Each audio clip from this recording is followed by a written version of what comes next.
Madam Chair, as I have mentioned earlier, especially with the HUDSI budget, I will just be presenting the general overview of the housing situation and the challenges and the ways to move forward.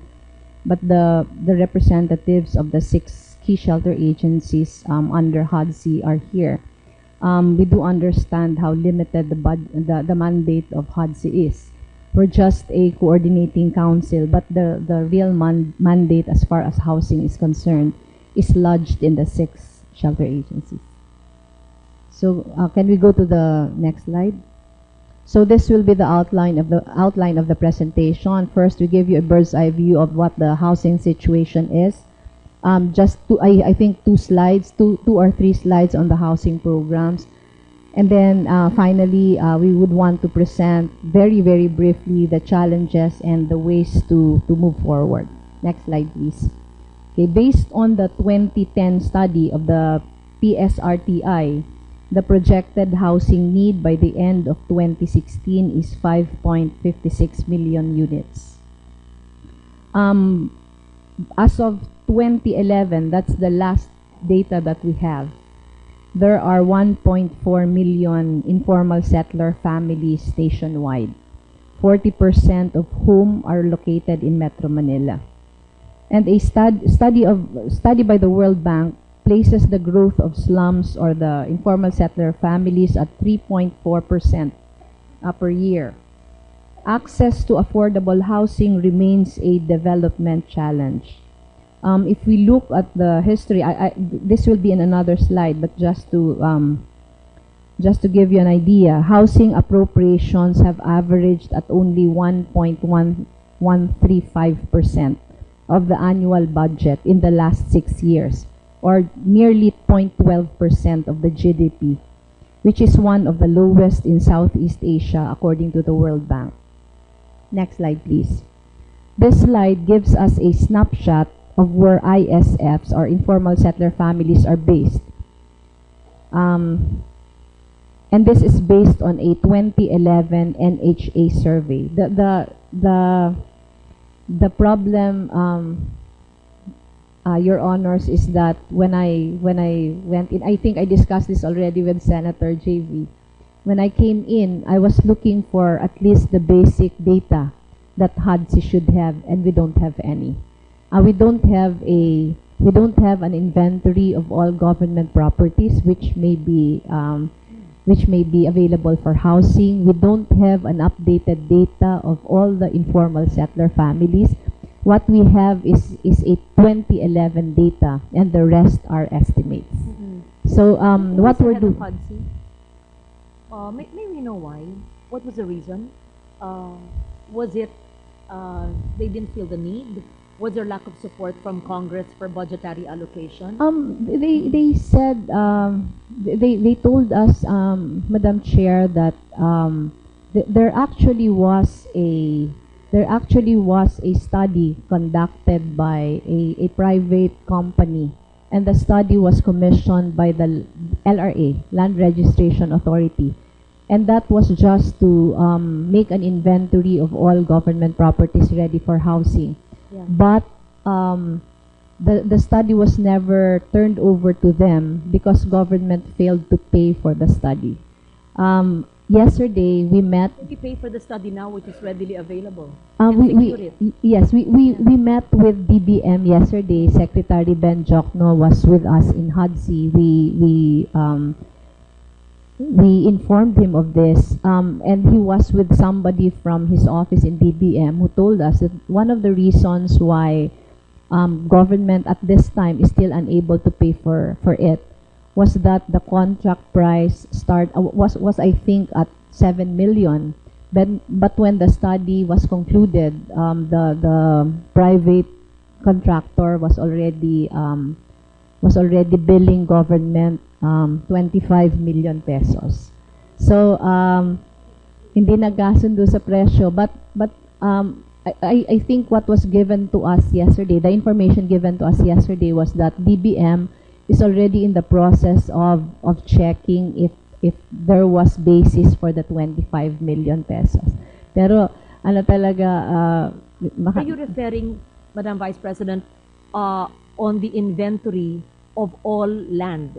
Of all Government land that may be properties. ready for housing. Kasi Not an inventory of all land, but only those which could be ito suitable pa lang, parang, for housing. parang Yes. ano nga ito, Madam Chair, parang wala pa nga tayo sa step 1. Kasi when I came in, what I was looking for was at least man lang a comprehensive roadmap for housing, and there was none. What was only there was a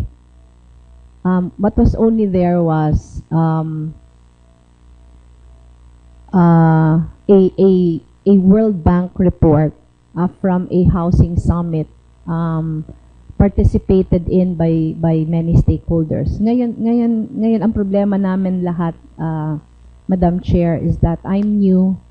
When the President required everyone, all the presidential appointments to tender their courtesy resignations, parang we're left with no heads. Except for NHA, where there is already an appointed head, all the other agencies do not have yet. So ngayon, we're making do with what we have. We've been meeting with all the stakeholders already. It may just be educated. Who is the head of HUD-C? Before Madam Chair, it was Vice President Binay. No, but the operational head. There is a secretariat headed by a Secretary General who is a USEC level, no? USEC level. All of them are new now. Yung sa amin, I didn't see you. Attorney Paulo Salvosa is the head of HUD-C. no. It's just one of the directors. The head of the Secretary General of HUD-C now is attending a cabinet cluster meeting also in Malacanang. Is a person newly appointed? Yes, also? yes. Don't All of we them have are a new. career person who's been with HUD-C all these years? We have. Okay. Anyway, so ito lang. Just let's speed ahead and see how we can solve it. Can we just negotiate at 7 and 25? Because if you have that document, that's the roadmap of what you have. Oo. Ilang lupa, saan ang pwede, then we can plan. If we could have that even before the passage of the budget, that would be great, so you would know where to plan your housing. It's just a matter of negotiating the 7 and the 25 billion and meet halfway, as long as COA agrees. Yes. Actually, yesterday, Madam Chair, DBM through Secretary Ben Jokno promised to facilitate the payment so that we would have the data already. But that's just one end of the spectrum, because the other end is really an inventory of how many people, how many families really are still homeless as of now. Because the 1.4 million data that I'm presenting now is a 2011 data. There are estimates that right now informal settler families are now at 2.2 million, but that's just an estimate based on the local shelter plans submitted. Maraming problema, Madam Chair, yung housing. You're referring to Metro Manila? No. whole country? Nationwide yun. Later on, let's ito proceed. yung Metro Manila. Okay. As I was saying, while the previous chart was based on 2010 data from PSRTI, showed 40% of ISFs in Metro Manila. The 2011 NHA survey is at 28% based on data submitted by the LGUs. Pero what I want to highlight here, Madam Chair, is that we don't have just one data to base our plans on. Iba-iba, depende kung sino yung kausap namin. When I was asking for a list of the informal settler families, I was told to ask each and every LGU kung meron silang listahan. Some LGUs have, some LGUs don't have. Some LGUs have local housing boards, some LGUs don't have. And I made representations already with DILG, pero I also found out that DILG is not even part of the council. So, hindi talaga siya kasali. It's really in shambles, Madam Chair. So sabi namin, there's a pending Department of Housing bill which your honor is one of the principal authors. Pero sabi po namin sa Pangulo before while we are waiting for that bill, if he can issue an executive order just to give us some mandate to make things running. I would assume that the mayors would know the informal settler families. Tanong lang sa mga barangay sa ilalim nila at mga butante nila yon eh. Mayor JV, Mayor Sherwin. You would know Actually, the ISFs, no? actually, Madam Chair, San Juan, Valenzuela, very good inventory. Pero especially with LGUs outside Metro Manila, walang parang meron lang sila estimates. So with this executive order that we are asking the President to sign, we already have a draft. Hopefully, we would have the mandate to require the mayors to submit to us an actual list. Kasi ngayon parang ang iba ang sagot, parang ganito. Pero matagal na kasi yun eh, hindi pa na-update. So, would the informal settler families not also be the CCT beneficiaries? Possibly, the DSWD can help the local governments in ascertaining the number of ISFs. Because Yes, DSWD would have a comprehensive list of their beneficiaries. yes. In fact, they're now I think in the finalization stage of their updated listahan ng nakalimutan ko, Madam Chair, yung pangalan. But DSWD really has a really comprehensive listing of all this. Ang suggestion ko nga, baka pwedeng i-mandate na isang listahan lang yung basis natin lahat. Kasi when I went in, may listahan ng NHA, may listahan yung LGUs, may listahan yung PSRTI, may listahan din yung World Bank, etc., etc. So really, the only reason why I'm saying this is actually the need to have a department. Yung pinaka-basic is not even there. Anyway, the second and third highest numbers of ISFs are in Region 4A, the Calabar Zone region, and Region 3 Central Luzon. This may be explained by the spillover of the population from Metro Manila. In these areas, it is likely that most of the projects will have to be vertical housing already due to the very limited supply of land as opposed to house and lots for other regions. For next slide, please. For ISFs living in danger areas in Metro Manila, units were provided for 99,231 ISFs. But of the 99,231 ISFs, only 16% were resettled in city. Just as an aside, Madam Chair, I have been going around the resettlement areas already. And one of the things that really struck me was that off-city relocation has not really been successful. Marami po yung nire-relocate sa labas na because there is not enough access to livelihood, transportation, very limited supply of water and electricity, bumabalik lang naman sa Metro Manila. So it doesn't really solve the housing problem. So the way we see it now, we will really be advocating for in-city relocation. Pag-aralan lang yung different modalities that will make it possible. Again, San Juan and Valenzuela are very good examples. They have very good models of in-city housing. So we're looking at all the models now. Kasi parang yung nangyari, Madam Chair, before, para lang ma-decongest yung Metro Manila. Tapon ng tapon. Halimbawa, just last week, I was in Bulacan, and the entire local government unit of the province and of the municipalities were complaining na tinapunan sila ng relocation, and the province wasn't ready to receive them. Wala silang tubig, wala silang anything. When I visited the relocation sites, there was huge problems with water and electricity. Nabubulok na yung mga bahay kasi pati yung occupancy rate very low. So I was telling myself, government has been spending for this relocation sites. Parang nagsasayang tayo ng pondo. So it might be time to sit down again and look into the entire picture para hindi tayo nagsasayang ng pera ng gobyerno. And I think in-city is really the way to go. In-city relocation, I mean. So anyway, just to continue,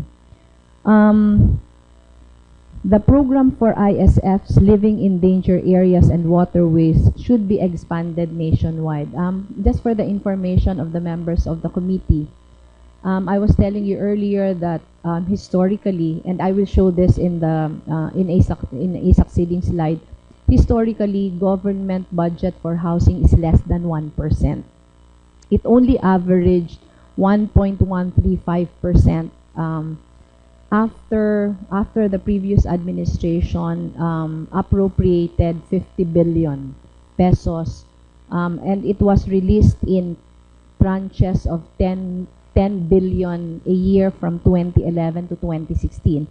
But the 50 billion was only for the relocation of ISFs living in danger areas and waterways in Metro Manila. There is also a huge demand for the program to continue, but to do it on a more nationwide scope, more national scope. Based on the 2011 NHA survey, out of the 1.5 million ISFs, 52% live in danger areas. For the resettlement program, government assisted 39,972 ISFs affected by government infrastructure projects. Medyo malaki po ito, Madam Chair. Yung problema natin, hindi lang yung nasa danger areas. Pero ngayon, because government has really been aggressive in implementing infrastructure projects, yung mga bagong daan. Ngayon, yung bago natin problema, yung North Railway, maraming ma-affect ng government infrastructure projects. So they will be added to the already increasing housing backlog. 42,440 ISFs through the resettlement assistance programs to LGUs.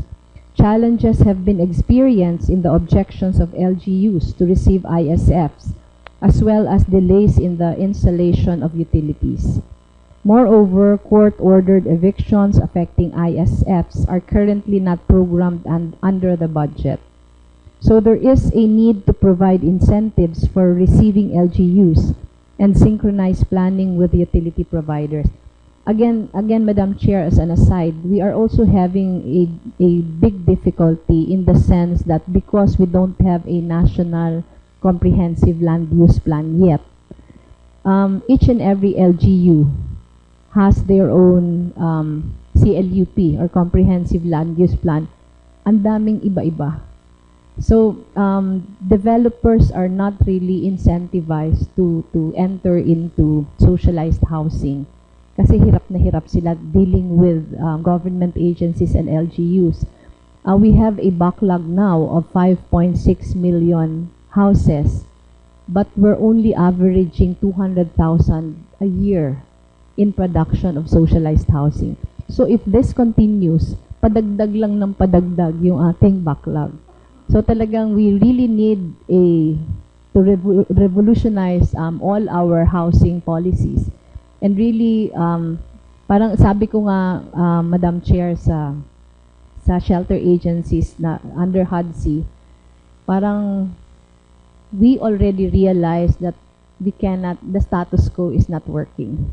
So talagang kailangang upuan, tingnan na yung lahat na possibilities. But I'm confident naman that the administration would be very supportive of the plans to revolutionize everything. Kasi otherwise, we have 5.6 million backlog now. If the status quo continues, after our terms in 2022, baka sobra pa sa doble yung backlog. So it will be very unmanageable already. Next slide, please. Under the Community Mortgage Program, loans totaling 4.8 billion were extended to organized communities, providing security of tenure to 75,413 ISFs. Land proclamations have experienced challenges due to the long and tedious process. At ito yung land proclamations, Madam Chair, ito yung mga government properties na pinoproclaim ng Presidente for use of the ISFs. Pero there are several proclamations na nagawa na binawi. Kasi for many reasons, alimbawa yung example dyan, yung Manggahan Floodway and Lupang Arenda, after the proclamation has been done, nag-ondoy. So, binaha yung lugar, DENR is on top of it, tinitingnan kung suitable pa ba siya for housing. Yes, I'm glad that you mentioned, Madam Vice President, Lupang Arenda, because right after Ondoy, I went there and I understand that it's a mound of garbage that eventually became an island in Laguna de Bay, which is very fragile. I don't know how many degrees or magnitude earthquake could actually allow Laguna de Bay to swallow it. So that's a very vulnerable area, and more than 500,000 families, if I'm not, is it persons or families actually live in Lupang Arenda in such filth and squalor, which is in subhuman conditions. So is there any plan to do something about that? These are all ISFs, no? Because these are not titled land. Itong mga basurahan na naging isla eh. So, is it Pasig, Taytay, Tanay? Yes. Actually, it's not only Lupang Arenda, Madam Chair. There are also several ISF communities in Tondo. Na ganun din. Tumpok ng basura. Yes. In fact, yes. In fact, we have had a joint meeting already with DENR about this. There are several options being studied. One of the options is reclamation. Aalisin na yung kinatatayuan nila ngayon, but instead will reclaim, but will involve a lot of money. So several options are being one option is reclamation, another option is to move them close by na hindi na yung basura. Kasi pag basura, parang, ang description po ng DENR, it's like a ticking time bomb. Na konting... Exactly. So, if we allow them to do that, subhuman conditions, although they insist on staying because yun ang kanilang buhay at kabuhayan, pero unsanitary, lalong dadami ang sakit at dun nanggagaling ang mga virus. And we know that the big quake can come anytime, no? Based on JICA studies, etc. So any big quake, yan ang mga unang casualties. I think we should really prioritize those in danger zones and vulnerable areas like Lupang Arenda and those that you mentioned in Tondo. Yung Lupang Arenda po, 25,000 families. So mga 500,000, yes. Yung Baseco, I don't know if you are familiar, Madam Chair, with Baseco. It's close by. Meron pa siyang mga katabi na ganun din. So, yung sabi nga namin, dapat mas permanenteng solusyon. Hindi yung parang ginagalaw-galaw lang sila because it will also be unfair for them. The good thing about it is that Secretary Gina Lopez and I have already met with several other government agencies. And DENR is on top of this, including the ISFs living along Laguna Lake. Talagang malaki yung problema. Kaya sinasabi po namin, Madam Chair, talagang it is already very necessary for us to get the inventory of the government properties available. Para naman, parang ngayon kasi walang ginagawa, parang walang nangyayari, pero hindi tinututukan, hindi natututukan. So ngayon, sabi namin, very focused, very strategic. Yung mga nasa danger areas, yun talaga yung priority. And that includes Lupang Arenda, Manggahan Floodway. Yung Manggahan Floodway po, Madam Chair, including yung mga naundoy sa Marikina, were already relocated to Calauan, Laguna. I visited them last month. There are 6,000 families there. But again, yun yung relocation na walang access to livelihood. So the social cost is really great. Yung iba, binenta lang yung nabigay sa kanila and went back. Yung iba naman, the heads of the family went back to, halimbawa yung sa Pasig, bumalik sila sa Pasig kasi yung families were left in the Calauan relocation areas. Ang problema, nung una, umuwi sila on weekends, tapos nakahanap na ng ibang pamilya. Yung nahanap na ibang pamilya, bago na naman yung na ISF na kailangan tulungan. Dalawa ng pamilya, Madam Vice President, when you say nalipat sila tas wala silang source of livelihood, you know, it frustrates me having sat here since 1998 and talking to every government agency that has a program on sustainable livelihoods and microenterprise. Kausapin po natin ang bawat departamento, meron silang pinagmamalaking PowerPoint at ang lalaking pondo ng kabuhayan. Ang DTI, binanggit ko na, yung kanyang roving at yung kanyang SSF at merong ngayong Go Negosyo. Pag DOST, may startup, merong setup. Pagdating sa DOLE, may DOLE Tupad, meron pang DOLE Kabuhayan. Pagdating sa DSWD, meron SLP at merong marami pa. Sa bawat ahensya ng gobyerno, meron siyang micro-enterprise component na bilyon-bilyong piso pag isuma total natin.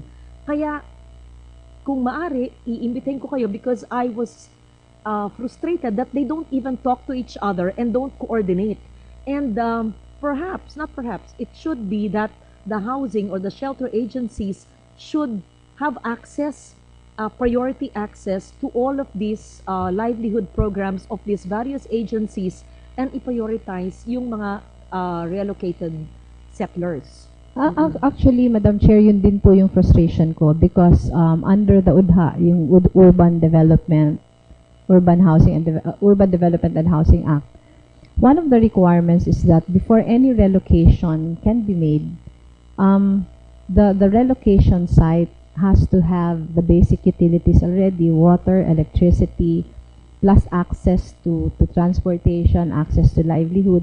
Parang hindi kasi, I'm sorry for saying this, pero parang hindi naging seryoso yung, lalo na yung pagdating sa access to livelihood. If you will look at all the efforts pertaining to livelihood in the ISF communities, parang lahat lang training. Marami naman ginagawang training and government has really been spending for these trainings. Pero yung punto lang namin, Madam Chair, this is just an observation. Of course, I may be wrong, but this is an observation. Parang training really is not enough. They should have not only access to capital, but also access to market. Kaya ang suggestion ko nga ngayon, let's make all trainings market-driven. Parang we don't train them at all if there is no market for that. So yung programa din namin, and this is part also of what the OVP is advocating for. Ito, Go Negosyo is very active on this now. Meron silang mga ginagawa towards that end. Pero yung sa akin lang, dapat hanapin muna natin, parang i-scan yung market. Ano ba yung mga kailangan? Tapos yung mga kailangan sa market, doon natin sila i-train. Kasi, halimbawa, when we talk of training, maraming paggawa ng bag, paggawa ng whatever. Pero after they make that, yung reklamo po sa amin doon sa Bulacan, kami lang naman nagbebentahan. Wala lang kami pambayad sa amortization. Kami lang naman nagbebentahan kasi wala namang bumibili ng produkto namin from outside. So, hindi siya market-driven. So, sabi ko nga, sana hindi din half-hearted yung pagbigay ng trainings. Mukha niyan. I'm sure that the Bureau of Domestic Trade should be able to be part of these efforts. So, all the MSME bureaus, or even if it's just a program of that agency, which I mentioned, DOST, DTI, etc., and the Bureau of Domestic Trade for the market of all these products. I think that's the direction of DTI now, Madam Chair. I have been also in close contact with Secretary Mon Lopez. We have a presidential assistant for micro-entrepreneurs. Joey Concepcion, and they're very active now in creating a really market-driven, yung more focused on micro, small, and medium enterprises. So hopefully, this will answer the gap. Pero yun lang, my point is, and I said this to NHA when we met, na pwede bang mag-moratorium muna tayo sa relocate. Tingnan muna natin lahat. Because, as I've said, halimbawa, example, UDHA says that we can't relocate without water and electricity. But we have so many relocation sites na 7, 15 years na nandun, wala pa ding tubig. You know, talagang deplorable yung situation. Merong compliance, pero it's not really the compliance that we want. I was telling them, this should be part of the package already. Na bago natin ilikas, kakabit na lang sila, pero handa na. When I went to Bocaue, may mga bahay na may electric connection, may mga bahay na wala. So I was asking, bakit yan ganyan? Kasi po sila meron ng pambayad, yung iba wala pa. So, di ba, parang hindi buo yung tulong. So, this is really one of the programs that we want to concentrate on, na to make sure that we will not approve relocations without all the facilities that are required by law. So, may proceed I na. think Senator Jane gave an intervention. Yes, thank you, Madam Chair. It's good to hear the Vice President Lenny. All your observations are they are all accurate. And one of the products of the reason why we had a housing summit early this year, which is a product of 9 months of meeting coordination with the different housing agencies and the different developers, was purposely to have a roadmap. Tama ho kayo, Madam Vice President, parang the way I see it, all the housing projects or of government, lalo na yung mga housing agencies, para silang walang coordination no? This time around, we wanted to really follow a roadmap or a blueprint that all the housing agencies would come together and be coordinated. No? Tama ho kayo kasi pag mag-relocate, parang based on experience, basta lang magkaroon ng housing project, pero talagang hindi ho talaga sila handa. No, wala hong tubig, tama kayo. Wala hong kuryente, walang livelihood, and no access to transportation. So right now that this administration, the Duterte administration, is prioritizing the railway system, it's also about time also that the housing agencies coordinate, no? So that all our, I agree with your proposal, Madam, that we have a moratorium right now in the housing project so that it will be coordinated this time. Siguro, alamin natin kung saan dadaan yung mga North Rail and South Rail, and then we could develop and identify land and areas along that route. No? So at least, tando na ho yung access to transportation, and also yung livelihood nila, hindi basta mawawala. Kasi ang hirap po talagang mag-lay na yung livelihood. You will pluck them out of their current employment and lalagay nyo sa malayo, talagang napakahirap. So at least we will have, that will be a good start po. And also, ma'am, I would like to also to let you know also that one of yung kanina kong ina-identify yung problem of identifying lands, no, yung for socialized houses, especially now that tama ho yan, socialized, we will concentrate on in city housing. One of the products also of the housing summit is to, as we were able to ask the then Executive Secretary Paquito Ochoa to issue a memorandum circular number 87 directing all national government agencies and instrumentalities including GOCCs to and LGUs to give a list of idle lands that can be used, no, for housing. So ma'am, ito po yung task force, no? There was a task force created, so maybe we can just follow it up. The chairman is supposedly the DILG. The members are secretaries of DNR, chairperson of HUDC, CEO of HLURB, general manager of National Housing Authority, administrator of NAMRIA, or National Mapping Resource Information Authority, and administrator of LRA. So, ma'am, initially ito po yung I think we can identify idle lands or even informal settler communities that we can convert already into medium-rise housing.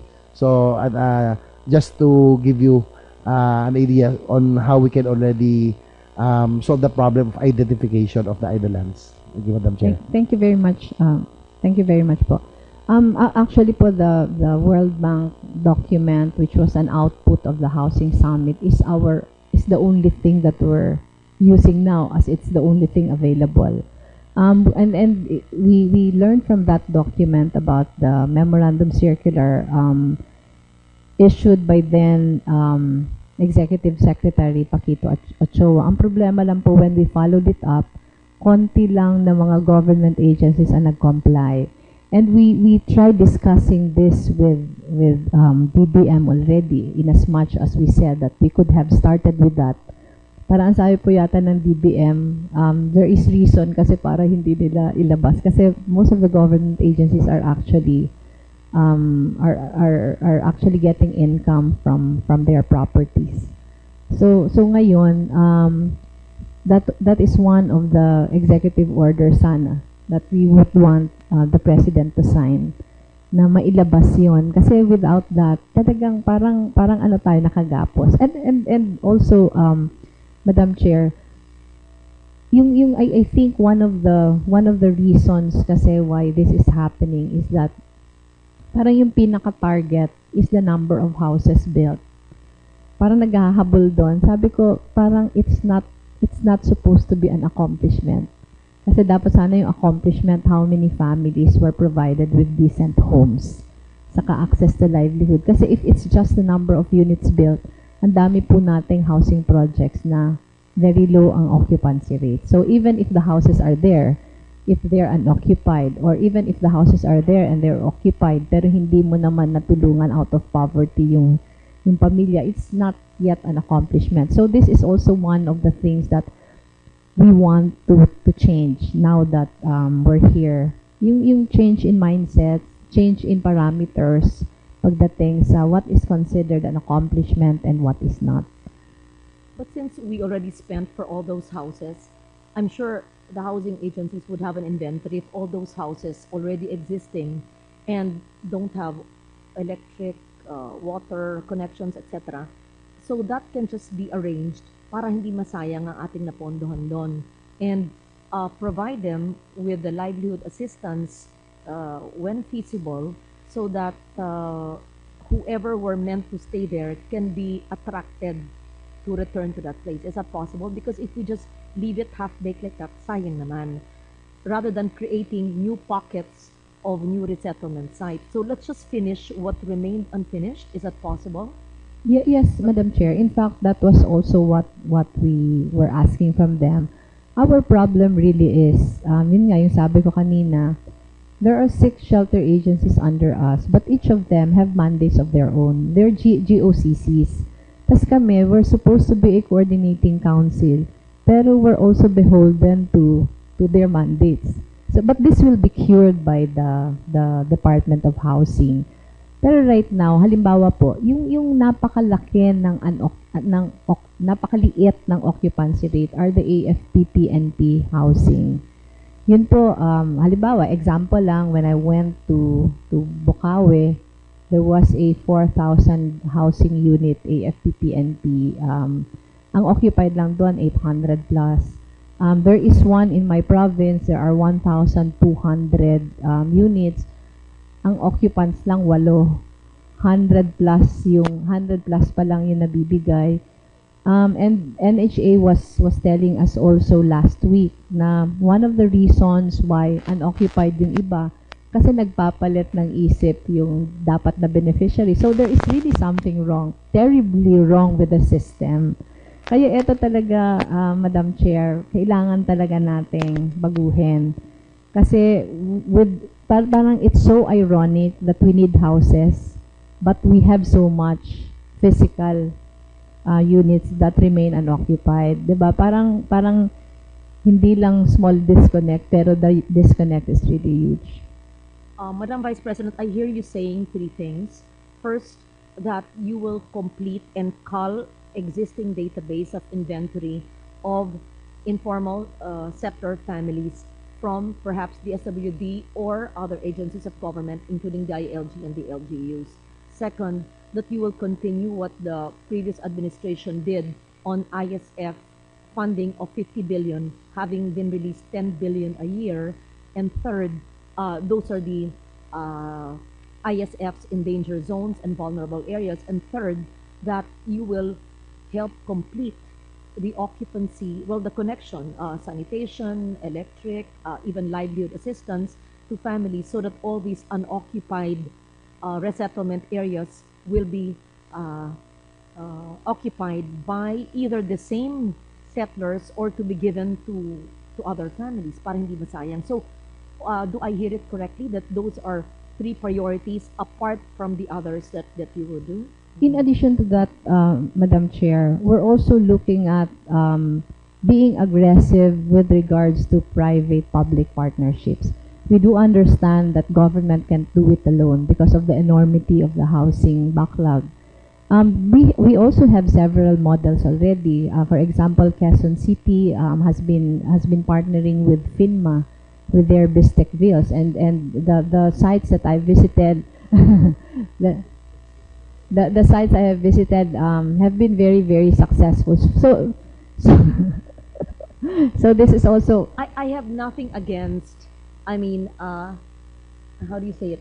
I'm sorry to interrupt. They were smiling. Can we refrain from naming any government project on a national or local official? We have these pensions, diba? Of putting our faces and our names on this. Baka meron din palang St. Joseph. Hindi kasi, I'm sorry. Ma'am, I'm sorry. Kasi, you know That's the why? name of the barangay, ma'am. Pangalan kasi ng barangay. Pinangalan sa'yo. No. Hindi, ang feeling ko lang Coincidence. kasi, no, ang feeling ko lang kasi, I just have to say it. Sorry magaling kayo sa lokal. Baka meron din Sherwinville dyan Sige. Kasi, pera ng taong bayan yan. Pera ng taong bayan, hindi naman natin dapat itatak ang ating mga muka at pangalan doon. Yun lang po ang aking pakiramdam dyan. Hindi ko alam ating mga mayor kung sila isang ayon sa aking minumungkahi na sana hindi na kailangan ng pangalan at mukha natin dahil pera naman ng taong bayan yan para sa taong bayan. Kung pribado nating pera at gusto mo paglalakay ang poster mo dyan, ilagay. Pero hindi maganda tignan di ba? Hindi ko alam. Pero these are small matters. I just happen to, I love the mayor. I mean, magkaibigan kami. I have nothing personal. I didn't even know that you had another in your... Also, Madam Chair, just to inform the committee, in all the years that we have been taking care of housing, parang we're just looking at one modality, and it's ownership. Right now, we're open to different kinds of modalities. Gawad Kalinga has been doing usufructuary, and they've been very successful with that. The model of Valenzuela is public rental.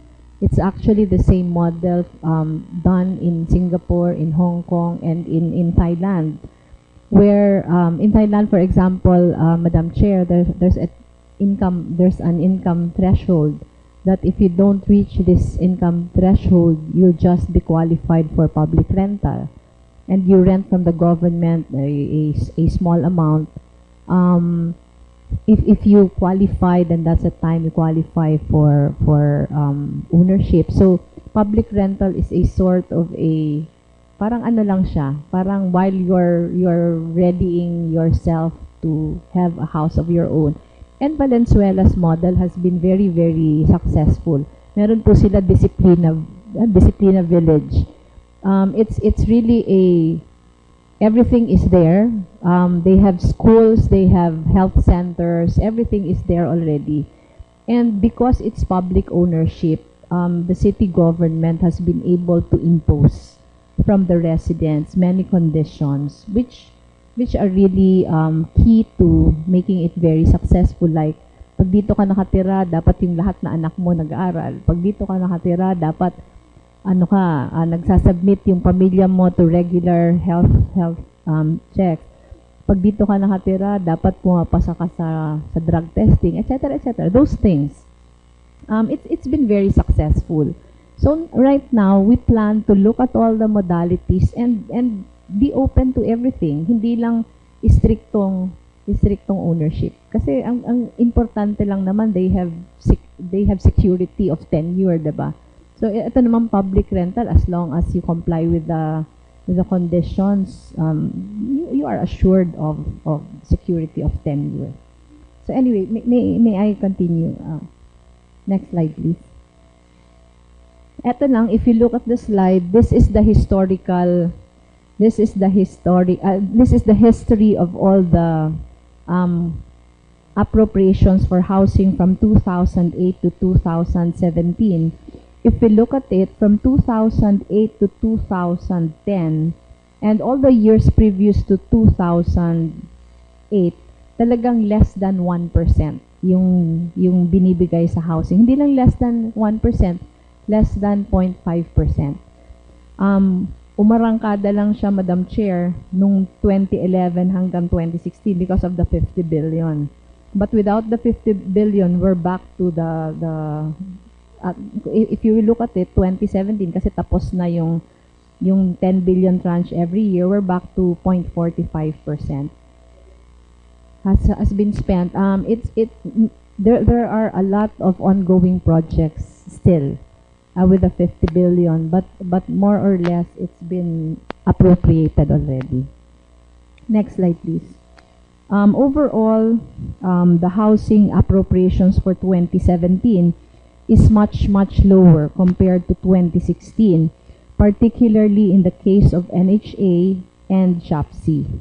The budgets of SHAPC and NHA were lowered due to concerns on the absorptive capacity of the agencies, given their utilization rates. Ito po talaga yung dahilan kung bakit binabaan yung budget ng NHA sa kanang SHAPC. But yesterday, we had a pre-budget meeting with, we had a budget meeting with DBM. Secretary Ben Jokno went to our office in HUD-C. The SHAPC head was there. We discussed the budget and SHAPC was able to defend naman why the utilization of their budget was low.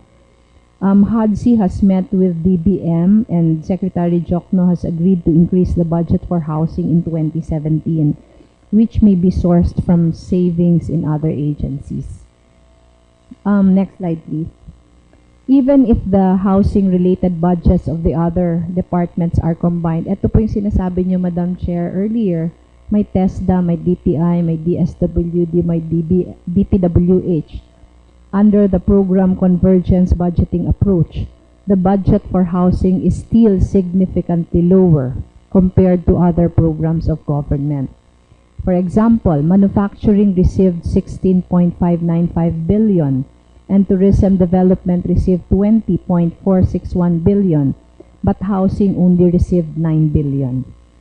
So unless significant changes are made, the 2017 National Expenditure Program decreases the ability of government to respond to the housing crisis. But as I have said, ito addendum na, yesterday we had a meeting with DBM, and DBM Secretary Jokno was very supportive. In fact, he was the one who assured us that most likely the President will certify as urgent the bill pushing for a Department of Housing.